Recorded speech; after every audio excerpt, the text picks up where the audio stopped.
మిమ్మల్ని అడుగుతా, ఓకేనా? ఓకే. సమయలు పొజిషన్స్ ఏంటి? న్యాయాధిపతి, యాజకుడు, ప్రవక్త.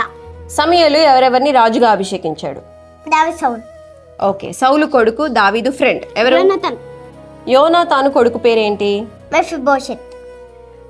దావీదు పాపం చేస్తే ఏ ప్రవక్త వచ్చి గద్దించాడు? నాతాను. యెరూషలేము దేవాలయం ఎవరు కట్టారు? సొలొమోన్. సొలొమోన్ తర్వాత రాజ్యం రెండుగా డివైడ్ అయింది కదా. ఇశ్రాయేల్ ప్రజలకు రాజు ఎవరు? రెహబాం. యూదా రాజు ఎవరు? రెహబాన్. ఓకే. ఏలియా ఏ రాజును గద్దించాడు? ఆహాబు. ఆహాబు ఎవరి పొలాన్ని ఆశించాడు? నాబోతు. ఓకే. ఎవరు ప్రార్థిస్తే దహన బలి అగ్ని కురిసి ఆకాశం నుంచి అగ్ని కురిసి దహన బలి కాలిపోయింది? ఏలియా. ఓకే. ఎవరు మరణించకుండా కొనిపోబడ్డారు పరలోకానికి? ఏలియా, హానోక్.